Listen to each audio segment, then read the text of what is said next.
Hey everyone, Professor Ayvaunn Penn here on this lovely Thursday. It's actually sunny, at least where I am. Very nice and feeling good. So I wanted to just come on and talk to you guys about a little something that a lot of people are contemplating, and that is to skip or not to skip college during this time of pandemic. We have a whole crop of seniors graduating and moving on to the next part of their lives, and many were or still are headed to college, and some are reconsidering, do I still want to go at this point? So as a professor, I have developed my little list of to skip or not to skip, pros and cons. Now, first things first, I just want to give my little disclaimer. You need to use your best judgment and do what is best for you. That's a decision only you can make. But I do want to put these food for thoughts out into the world as you are considering your options. So, if you are not going to skip, um, this is something to think about. You're avoiding delaying the rest of your life. Now, some people may say that's a bit of a strong statement to make. Oh, if you don't go to school, you're delaying the rest of your life. Or there are many people who have careers without going to college. All of this is true. But there's also the reality that many jobs, no matter how complicated they are or as simple as they may seem, almost everything requires a college degree these days when you're filling out a job application. Okay, so that's just a little something to think about. And if that's the case, you are then, in essence, by skipping a year, delaying getting that process started. So that's that first point there. The second point is the fact that even if you're going to take off a year, as they say, you can still do some online classes. Don't let it, I would suggest, in my humble opinion, I would still take advantage of online courses and online classes. A lot of colleges, if they didn't offer some online classes, suddenly now they are.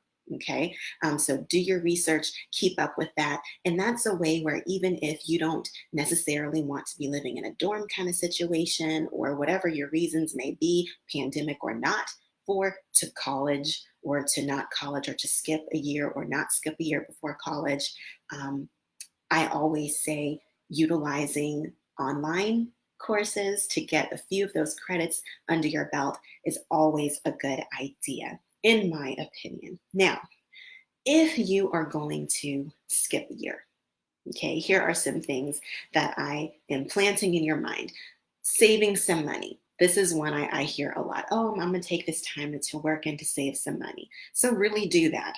Actually do it. Okay. It will benefit you. And your parents will like it if you're saving some money too. And ultimately, you will like it too on the other end of things. Okay.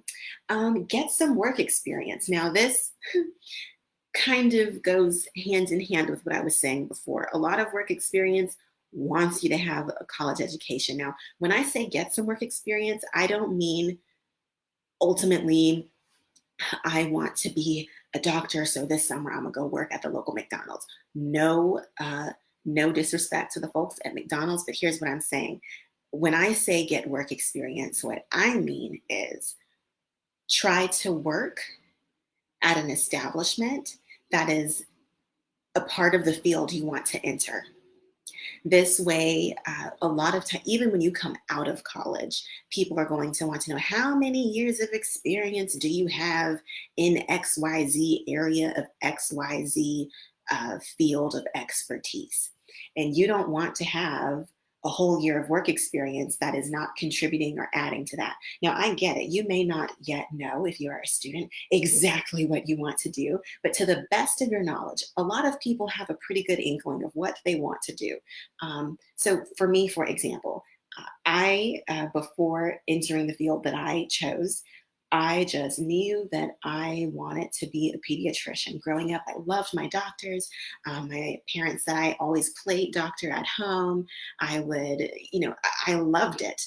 And all the way up through undergrad, I was still doing everything that was required for medicine. I did clinicals in high school, got my CNA license, all of that. So fast forward to the point I'm making, when I was doing summer opportunities or looking for those for me, or if you're doing the year off thing, um, I found doctors who would come let me shadow them, come work in their office. Now, was I treating anybody? No. And I wasn't asking to treat anybody. The point was to be next to and right up under people that I admired in my field. Okay. This let me see. This is really what they do from day to day. Sometimes individuals think there's something they want to do, think there's a field they want to enter, do all the school for it, but have never had a real inside look at it, get out, graduate, land that job, and then go, oh my goodness, I don't like it. It's not what I thought it was going to be. So let that work experience you go after be tied to the field you think you want to enter. Okay. Now, the second part of this, okay? Even if you don't know what field you want to enter, still use this time of work experience, internships, whatever, however you decide to go at it, use it to experiment. So if you're going, I may be interested in medicine, I may be interested in law, see if you can shadow somebody who works in a law firm. Okay, see if you can work in a law firm for a little bit, doing odds and ends this. See if you can get up under an attorney who will let you shadow them or see what their life is really like. Okay, and then the medicine part. If there's somebody, if you think you want to be a hairstylist, see if you can. Well, that's kind of hard to do right now because they're closed, but you get the idea. Use the time wisely. And the last point I have, if you feel you may want to take a year off, do your own research. Just because you are not enrolled in an academic institution, it does not mean that the learning is turned off.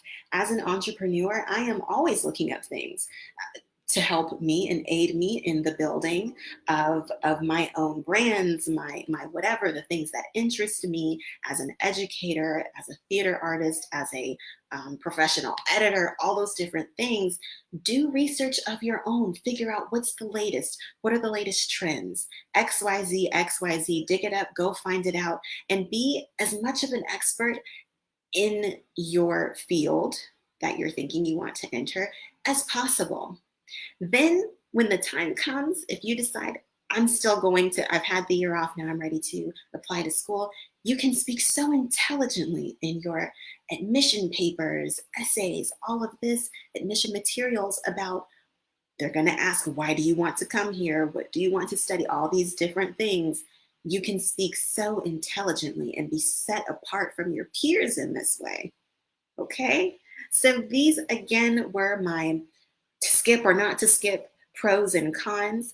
Again, the decision is yours, but I hope this food for thought has you chewing on a little bit of something as you make those decisions. Don't forget, I am holding a writing and grammar workshop, one of my free online writing and grammar workshops this Saturday at 12 p.m. Central. You can register for updates for that and other free online workshops that I host via the link in the description. So if you've already signed up, no need to sign up again. If you haven't signed up yet, please do. A free resource open to you. It's my way of giving back, okay? And also be sure to follow me on Facebook, Instagram, and Twitter at The Penn Speaks. That is at ThePennspeaks. And you can also subscribe to my personal website, thepenspeaks.com. Guys, that's all I have for you today. Enjoy the rest of your day. And until next time, be blessed.